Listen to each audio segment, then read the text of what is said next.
The most important relationship you can cultivate isn't with your boss, your peers, your parents, your clients, or even your partner. It's actually your relationship with yourself. How you treat yourself is the result of a lifetime of self-talk, and it directly impacts your ability to lead with confidence, bounce back from setbacks, and create deeper, more authentic connections with others. That's why today we're diving into how healing your relationship with your inner child can radically shift the way you show up in your personal and professional life. Ready to unlock the inner confidence that's been waiting for you? Let's begin. Welcome to The Balanced Leader, hosted by Yan Dang, a leadership and life coach with over 20 years of corporate experience. Drawing from her journey as a former global finance leader and second-generation immigrant, Yan understands the unique challenges women face in male-dominated workplaces. Each episode offers insights on balancing masculine and feminine energies, mastering soft skills, and building emotional intelligence. Join us to transform frustration into empowerment and unlock your authentic leadership potential. Welcome, listeners. Today's episode is all about the most important relationship you will ever have, your relationship with yourself. If you feel awful after even a minor disagreement with your boss, or you feel stressed asking your team for exactly what you need, you might think you need to work on your relationship with these people. Get to know them better or work out how to communicate with them in a way that allows you to feel comfortable. But the truth is, this is an inside job. How you feel in these interactions comes down to just one person, you. How you think and feel about yourself has a massive impact on how you show up professionally, but it also has a profound impact on your emotional well-being outside of work, in your relationships with your friends, family, and romantic partners. I've seen firsthand, both in my life and in the lives of my clients, that your thoughts and feelings about yourself impact the quality of your relationships with others, your ability to handle rejection and setbacks, what you think is possible for yourself in terms of income potential and influence, your value in the world and your self-worth, confidence in your skills and capabilities, your ability to communicate vulnerably and effectively during tough times. Today, we are going to explore this relationship that you have with yourself. I've already told you how important it is, but if you are noticing for yourself, well, where do I begin? How do I do this work if I want to improve my relationship with myself? Well, first, I want to ask you where your thoughts and feelings about yourself come from. And this is where your inner child comes into the story. I want you to think about any time in your career where you recognize yourself putting yourself down, beating yourself up over small mistakes, minimizing your accomplishments. And I know so many women leaders do this, deflecting compliments about themselves or getting praise. So what does that sound like? That sounds like somebody saying, Sarah, you did such an amazing job on this presentation. And Sarah's response is, oh, thanks, but actually my team did most of the work. Or maybe Sarah says, oh, but you gave me so much information that I was able to do this presentation well. You just want to notice if you are the type of person who feels highly uncomfortable getting compliments or praises and deflects it or minimizes it in any way. These habits limit your personal growth and your ability to create confidence and your overall potential. But the good news here is that all of these are things you do to yourself. They're a direct consequence of the thoughts you're thinking about yourself. And you've been thinking them since you were a little girl. This is where the work of the inner child comes in. The inner child refers to the part of us that holds our childhood experiences, emotions, and unmet needs. So if you're noticing a lot of emotions, there was a pattern, there was something that we did with ourselves. Whether you want to believe it or not, there's this little girl that lives inside of all of us, and we carry both positive and negative aspects from our early childhood. And she influences how we interact with the world as adults in the here and now. So oftentimes when I'm talking about emotional triggers, typically we are noticing something, a strong emotion. It reminds us of a time when we were younger. And we want to be able to notice this because the quality of your relationship with your inner child impacts your sense of safety, trust, and emotional well-being. I want to share an example from one of my clients where she was just telling me recently that she was feeling a lot of pressure at work. She was noticing that she was being very harsh to herself. She noticed a lot of emotions of feeling like she was going to disappoint others. And I had asked her when she had felt this way before and how old did she feel? And she actually shared with me, she was like, I felt like I was 4 years old again. And my parents were going through a divorce, and these lawyers were asking me who I wanted to live with. And for her, it was just like, she had to sit with it for a while, and we'd been talking about this topic for a bit. So if it doesn't come naturally to you, this is part of the work. You'll start making more connections with your inner child and your childhood experiences as you do more of this work.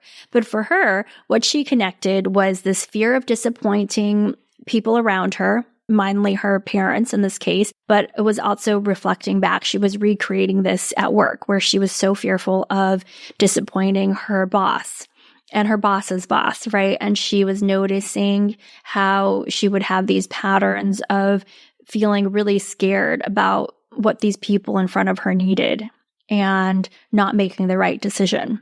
And so what I coached her to do was to actually sit with this child, to sit with her emotions and comfort this child and also be compassionate towards this child, and in turn, compassionate towards herself. Here's a 4-year-old trying to decide some really big life-changing things, right? It feels really scary and you have lots of emotions.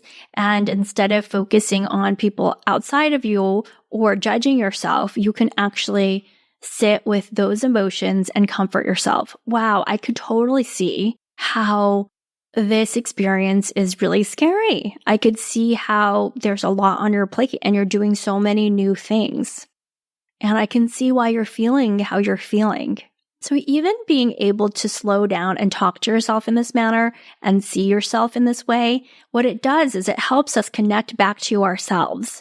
And it helps us to be more in line with how we're actually feeling. And when we're more connected to ourselves, the way we show up in the world, we're more present. We're more able to make connections with other people. We're more able to take in the world around us and not make everything mean something terrible about ourselves or using the world around us to judge ourselves in some way. So this inner child work is really about learning how to regulate your emotions. If you find yourself having strong emotional reactions at work, whether it's disappointment, anger, anxiety, or even joy, inner child work will help you understand your emotional reactions by tracing them back to past experiences. By nurturing and reparenting your inner child, you can heal those wounds and start regulating your emotions in healthy ways, instead of letting them come out at the office in unproductive ways, right? Screaming, crying, allowing them to make you not be motivated for work, wanting to not be at work, feeling burnt out. If you're feeling burnt out, that's a really good indicator that you are not connected with that inner child. You've been ignoring that inner child, their needs, and you're feeling tired from it, right? Because there's only so far we can go before we really have to come to terms with that. So this work is really, truly about validating the emotions, acknowledging them. It seems so simple that when you sit with a child and acknowledge their fear, sadness, anger, even joy or hurt, you're offering yourself the care, comfort, and love that might have been missing in your childhood, right? The reason why we say it might have been missing is because you may have a pattern to just do more and more work. Hi, podcast listeners. I have a very special invitation just for you. Ready to elevate your confidence and step into your full potential? Join me for an exclusive training called the Confidence Workshop. It's all about owning your leadership, and it's designed for women leaders just like you. Over 3 powerful days, January 8th through the 10th, we'll be meeting from 1 p.m. to 2 p.m. Eastern Standard Time. You'll gain the tools to break free of self-doubt, embrace your strengths, and lead with authenticity. Don't miss this opportunity to transform your mindset and show up as the leader you were meant to be. Sign up now and start your confidence journey today. You can sign up at aspire-coaching.co/confidence. That's aspire-coaching.co/confidence. Can't wait to see you there.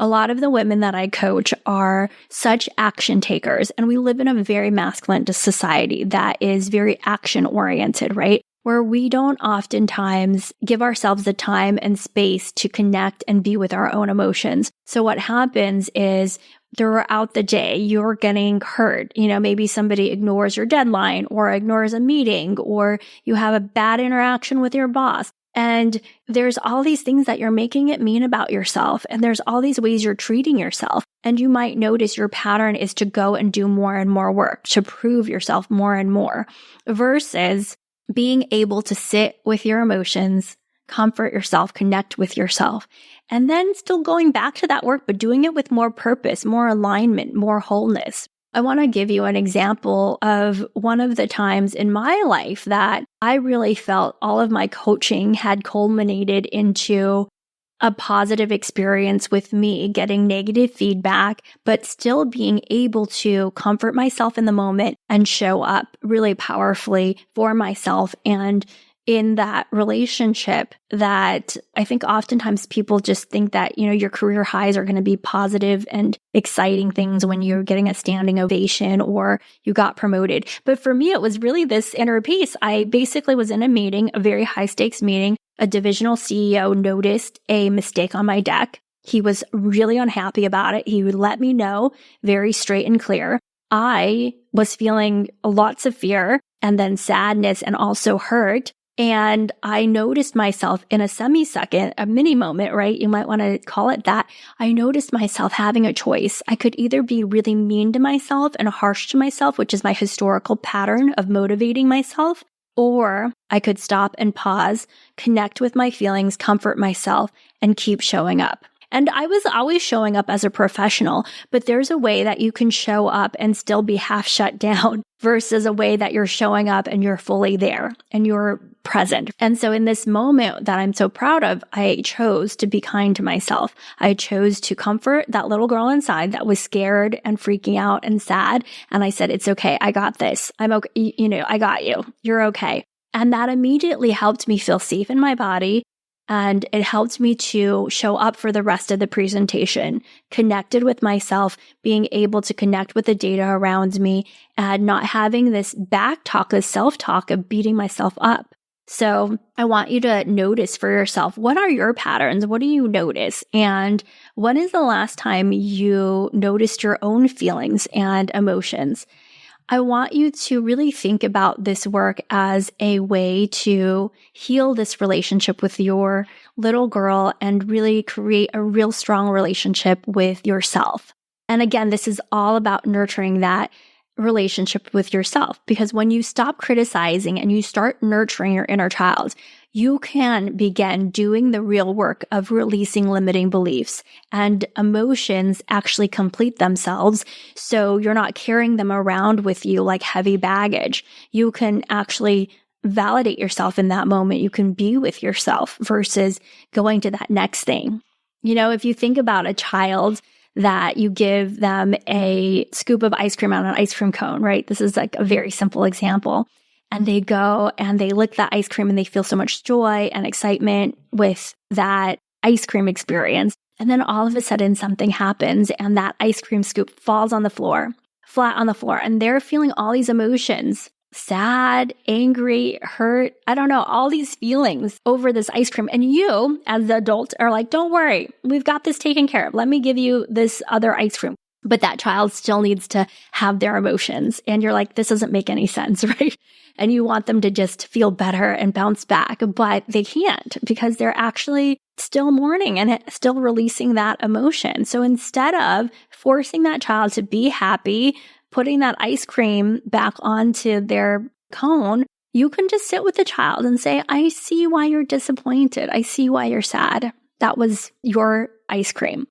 And before you know it, Before you need to say anything else, that child is ready for their ice cream because they have been given the space and the time. Even though it was just a millisecond, a mini moment, right? They were able to feel okay, to feel their feelings and to feel validated. And then they can move on quickly. They release that emotion, they complete it, and they're ready for that next thing. But so oftentimes as adults, we are just pushing ourselves to the next, and we haven't created a relationship with ourselves where it's okay to have our emotions, to use them to connect with ourselves and to keep showing up even when things are not always going the way that we planned, right?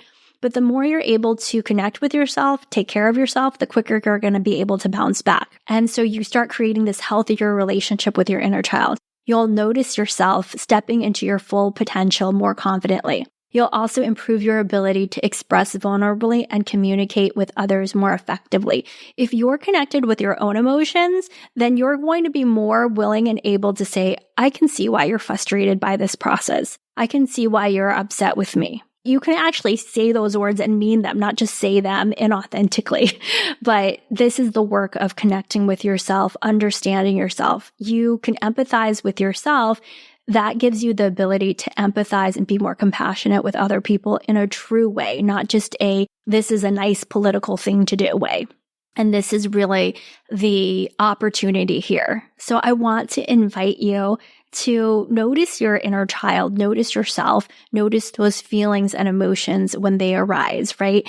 And if you're like some of my clients, I have some clients who don't want to do this work. They don't want to feel their feelings. They feel really uncomfortable within it. So if you're that person, I want to just invite you to do a small step. I usually invite my clients that are feeling really threatened by this work to find a picture of themselves as a little girl, ages 4 and under. You want yourself to be young and just start looking at this picture and being curious about her. What is she thinking? How is she feeling? What was life like for her?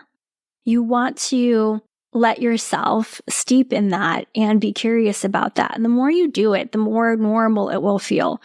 And the more you'll be able to start connecting with this little girl. And if you're somebody who has already done some inner child work, I want you to keep journaling about it, connecting these thoughts, noticing patterns and limiting beliefs that come up around how you feel about yourself, and see how this connects to that inner child. I want you to give yourself patience with this assignment, right? Cultivating inner confidence takes time. But with ongoing inner child work and self-compassion, you can develop a more loving and supportive relationship with yourself, leading to a greater sense of empowerment in your career and in your life. So no matter what happens, no matter what emotions come up, you know how to take care of yourself. This is incredibly powerful for work and life. Because if you keep accelerating in your career and doing bigger and bigger things, you're going to hit some roadblocks. But your ability to bounce back from those roadblocks is really about your connection with yourself and how you respond to yourself when you don't perform well, when negative things happen, when you're having emotions that you are not used to having, right? But the more you're able to sit with that inner child, take care of yourself, the more you're going to be able to show up in your life and bounce back even quicker, more confidently, and more on purpose. All right, listeners, that was this episode. Go out and work on your relationship with yourself and let me know what you think. What is changing in your life? How are you feeling in your life and in your leadership? DM me on LinkedIn or feel free to leave a review. I will see you next week. Thank you. If you enjoyed today's episode and don't want to worry about missing another one in the future, you can follow the show. And if you haven't done so already, I would really appreciate it if you could share the podcast with others who you think could benefit from it. And leave a rating and review to let me know what you think. I'm creating this show just for you, so I want to know what you want to hear about in the coming episodes. Visit www.aspire-coaching.co/podcast launch for step-by-step instructions on how to follow, rate, and review. Thank you for tuning in and take care until next time. Thank you for being a part of the Balanced Leader community. We hope you found today's episode inspiring and actionable. For more resources and to connect with Jan, visit us at aspire-coaching.co. Until next time, keep leading with confidence and purpose.